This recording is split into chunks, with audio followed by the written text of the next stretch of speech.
Kara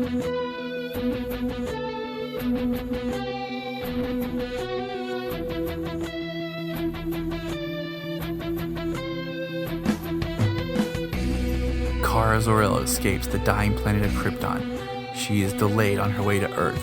When she gets here 24 years later, she becomes Earth's newest hero, Supergirl. Welcome to the Krypton Report, the Supergirl podcast brought to you by Southgate Media. I am your host, Tyler Patrick, and you can find me at JTYPatrick on Twitter. So let's get started on what's going on today in the world of the Kryptonians. I'm one of your co-hosts, Tyler, and with me today as my other co-host is Mr. Chris Johnson. Oh, hey.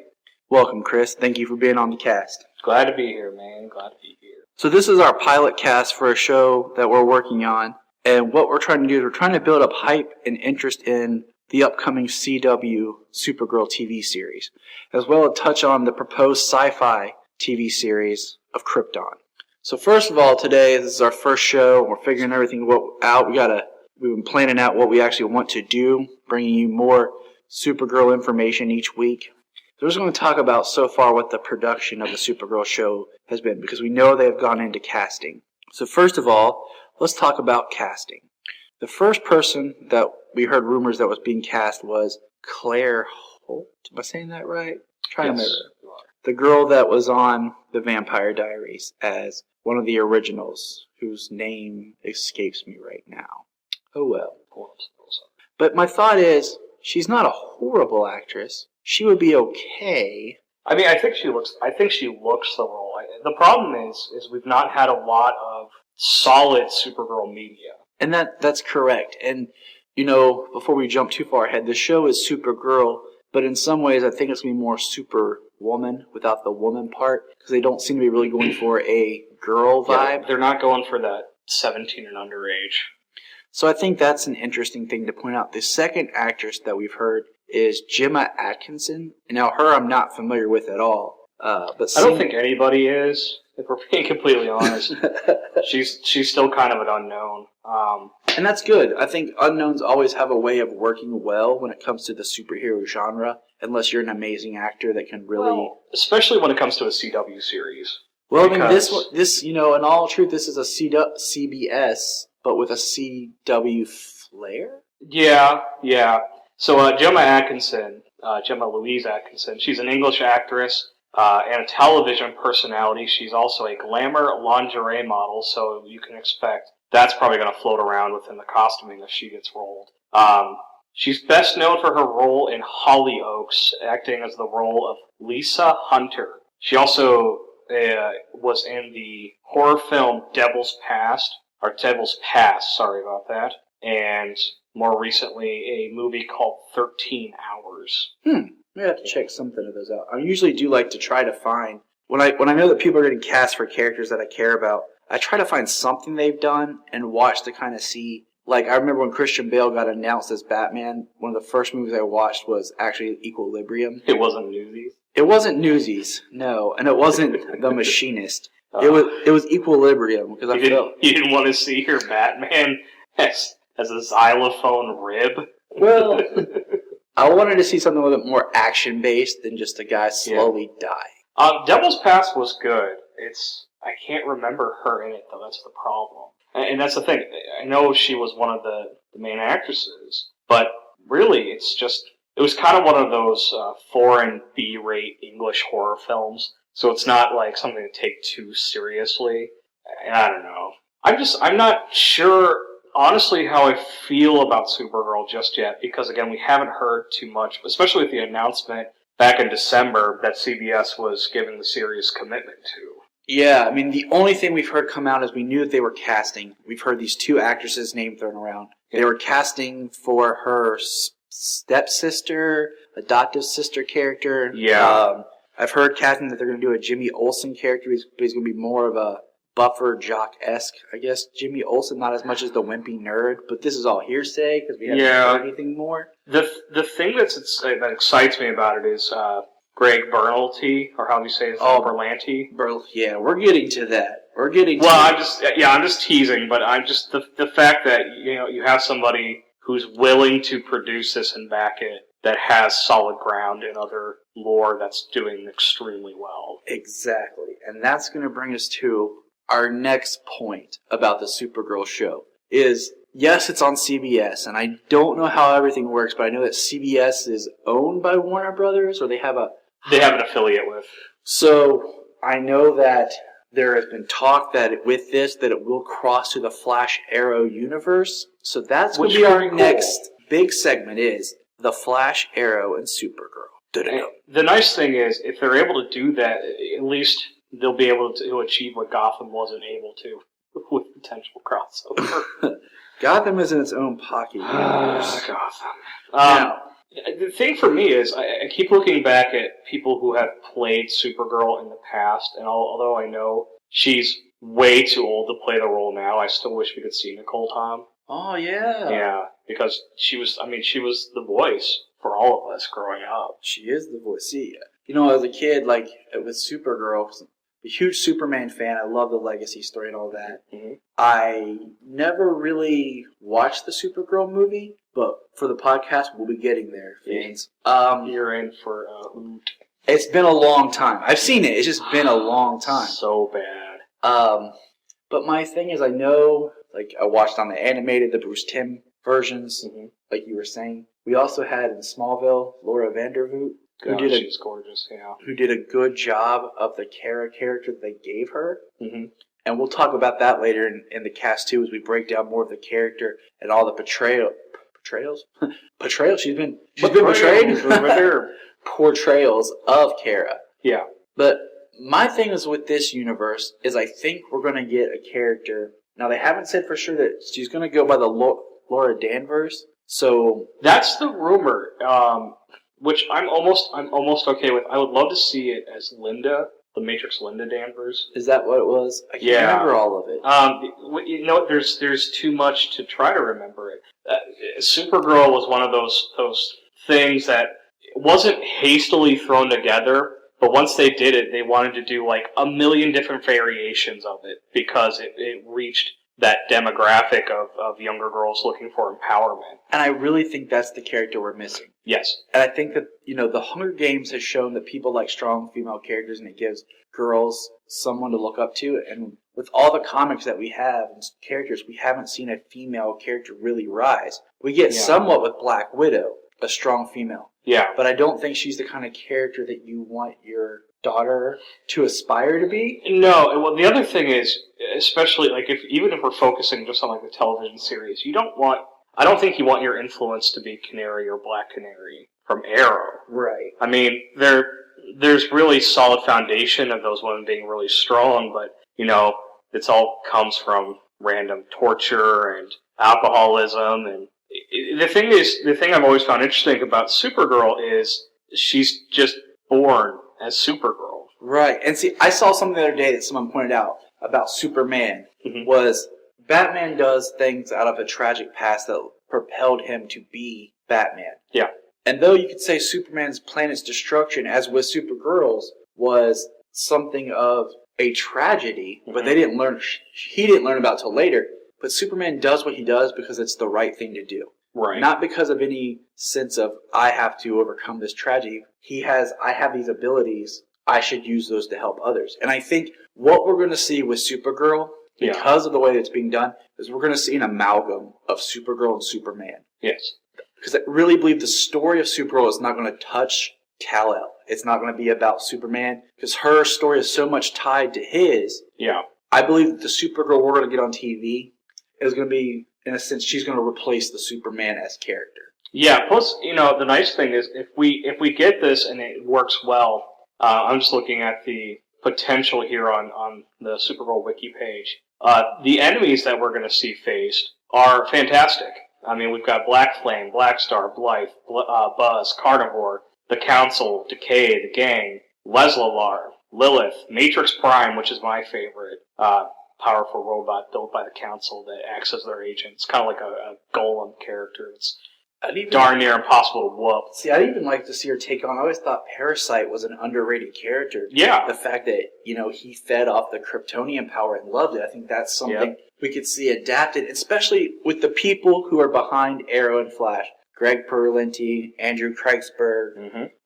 If I'm forgetting anyone's name off the top of my head, I apologize. But with them behind it, I think we're going to see a really unique portrayal of Supergirl. And my mind's open to it because I think it'll be a character that'll be neat to see on TV. That, and it opens us further into the DC universe to allow us to see Superwoman and, other characters that could unfold with it. Because we know that DC is not going to put Batman or Superman or Wonder Woman on TV. No. Those are going to the films. But I will tell you, this Superwoman legacy in Supergirl is a possibility because they were, for the first half of that series, in 2009, they were mortal enemies. A lot of fight in that, which could be interesting. I don't know. We'll see, man. It's a really unique way to build a second DC universe. Because, we've already heard the arguments and talked about, and I'm sure listeners out there, you might recognize me from being on Before the Bat, the Gotham podcast, where I do with Phil and Kelly. And you might also recognize me from the other Southgate Media podcast of the Flash Arrow Hour with Phil and Zach. And we've discussed the fact that right now in that shared universe, Green Arrow, who is one of my favorite characters, is representing a pseudo-Batman. Yeah. And while the Flash is representing a pseudo-Superman. I could see that, yeah. And now if we bring in Supergirl, you would think she would represent Superman, but is she representing more the third part of the Trinity, being Wonder Woman? So we have kind of this television Justice League that we're going to see. And I'm okay with that, because I feel like if you didn't do Supergirl in this way, we might never get to see her live-action character. Yeah, and I hope, tangent, talking about those secondary characters getting their chance on the CW series, the CBS series, is I'm hoping if this gets really successful that eventually we'll see Nightwing. Nightwing could then take over our version of Batman. See, the one thing is, with Nightwing, if they did a Nightwing show, and I know it's been proposed for a Teen Titans on TNT, that's a teen mouthful, and Phil's actually looking at launching his own cast about that, is can you do a good Nightwing without having Batman? I think you can. I think the essence of Batman can always be in the background, but it doesn't have to be a solid presence. Right, and that's, if they acknowledge that he is a protege of Batman, there's some sort of allusion to that, I'm okay with, but I don't need to see Batman. But I don't need to see Nightwing as if he never was Robin. As long as we don't bring in Blue Beetle, I don't care. Blue Beetle. So, now, this is going to be the next question, because obviously we don't know where this is going to start. Is this going to be an origin story of Supergirl, or are we jumping into something else? Is this going to be a completely different story that we've never heard? See, and that's where I think that, like I was talking about, that amalgamized Supergirls, where we're going to get essences of Superman's story and essences of Supergirl's story. But I wonder if it's supposed to connect to the Flash Arrowverse. Mm-hmm. If there'll be hints about where she's been, what she's been doing while the events of Flash and Arrow have been going on. Because if she's going to be a little older, more of a woman than just a teenage girl, why hasn't she interacted with him before? I'm very excited. Well, that, and why haven't they mentioned the Supergirl character? I'm thinking it would be neat as if we have something maybe where the show, much like the way Arrow's done with flashbacks, is we have a sense of Supergirl. I don't want to call her Kara.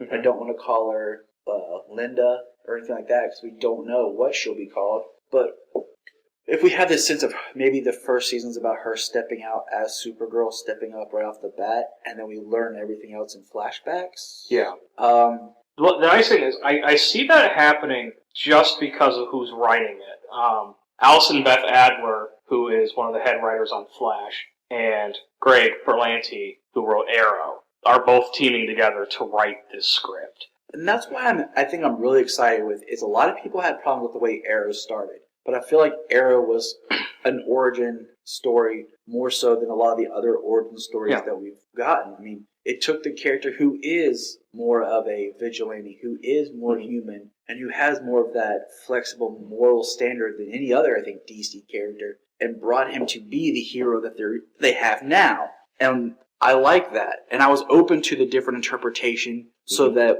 I'm not watching a series or a show where I have no surprises, because I know too much about the character. I personally like the way that they wrote the first 2 seasons of Arrow because they wrote them with everything previously in mind. Which to me leads me to believe that they know where they want it to go, they're confident in where it's going to go, they have plans, they have good story backing. And these are 2 large names in the comic folklore world, and I don't think they're going to idly just walk into Supergirl. I have a feeling that this has been planned for a really long time. It's just like when they talked about Flash, is when they did the first season of Arrow, they had an idea of doing Flash. Yeah.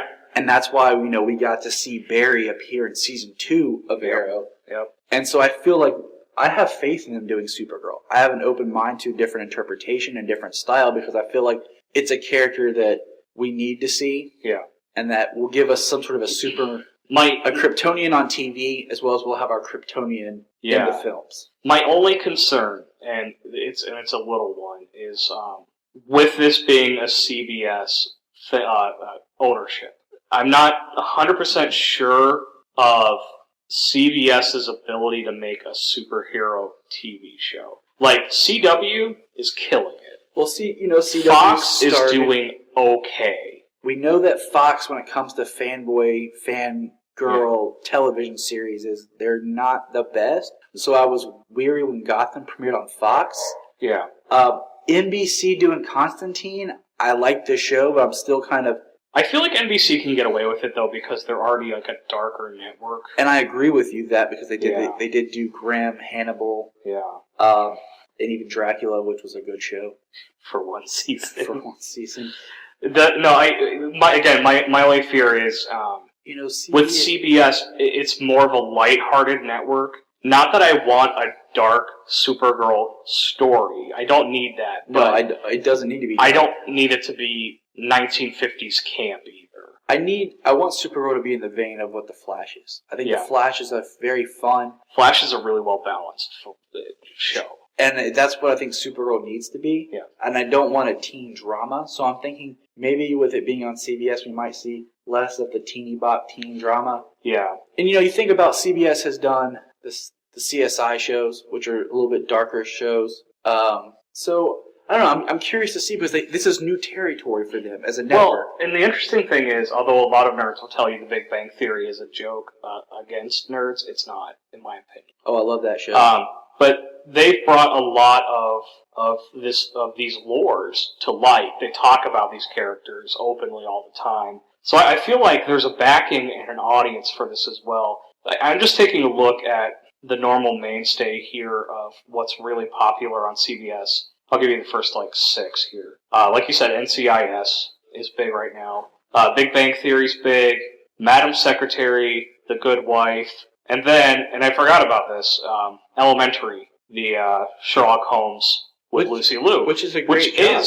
Which is a really different take on that story, but it's really good. So I my fear maybe is just overdone at this point, and I should state this. My main concern, honestly, Tyler, is getting the woman of the right age or somebody who can actually play Supergirl. Like if we had an older Supergirl and then they did flashbacks with somebody younger and not her, I might be okay with that. But then again, that's tricky to do. It's one of those things I don't want to see teeny bopper Supergirl unless that's where they're going with it. Yeah. But I think with not having Superman, we could see a more established Supergirl.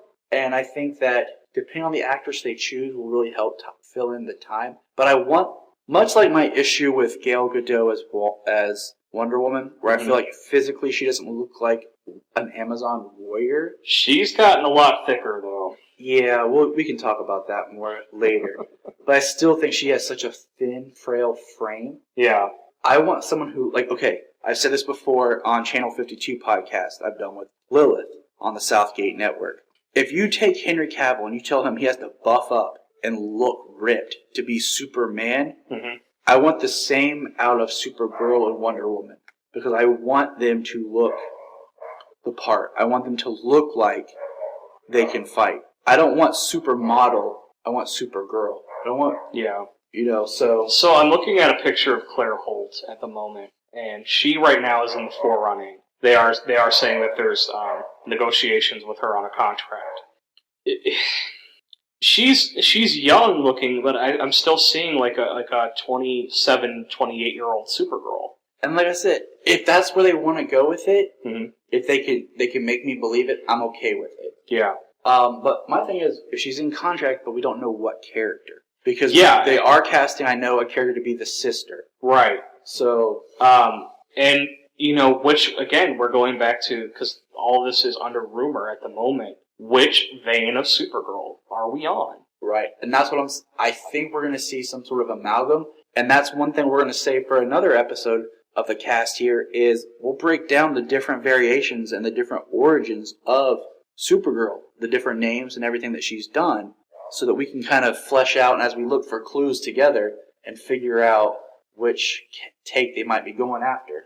Before we wrap this, I'm looking. Like I said, I'm looking at International Business Times. They're a good solid source for these rumors about these shows, and they're talking about Claire Holt. There's only one comment in the sections from a guy named Charlie, and he says, "No, she's a butterface." And I'm looking at Charlie, and I'm like, I wouldn't say that, bud. She has a unique look to her face. She does, but she's blonde, she's pretty, she's younger. She's fit to look. She's fit, and the other thing is, my biggest thing is, can she play the role? And if she can play it, God help her. I've watched, some of her episodes on the Vampire Diaries when I watched it with my wife, and I know that she can act, and she's been more of a darker character on that show. I think she could do it. It's kind of like, I think she can do it, but is she who I would pick? Yeah. Well, and my final note on it is this, if she's a CW forerunner, that means she has good backing from the company that's wanting to produce this, good backing from the people that's probably seen her and met her. They've not steered us wrong with the other two shows, so let's let them have it. Exactly. And if you go back and you look, the CW, WB at the time have a history of actors who have done shows and stuff with them getting parts in their other shows and leading to being parts. Did you know that originally, if Tom Welling hadn't signed on to be Superman in Smallville, the number 2 was Jensen Ackles? I could have. And then Tom Welling did it, then Jensen appeared in season 4, and then led Supernatural. Yeah. So and same with, Jared was on Gilmore Girls on the WB that went on to be on Supernatural. Yep. And there's been a lot of people in and out of those shows. So the network has its history with its casting. So yes, it does. We'll see what you think, constant listener out there, of the new Last Daughter of Krypton, the Supergirl Krypton podcast. I am your co-host Tyler, and today with me is Mr. Chris Johnson. What up? You can find me on Facebook and Twitter. My Twitter handle is @JTYPatrick. My Twitter handle is @DoctorWhoFan1986. So if you have any questions, comments, just feel free to hit us up. And see you next week. Thank you for listening to the Krypton Report, the Supergirl podcast. Hit us up on Twitter @Krypton Report. Leave us a review on iTunes and let you know what you think, how the show can be better, your thoughts on Supergirl, and anything else you feel like chatting about. And I'll catch you next week.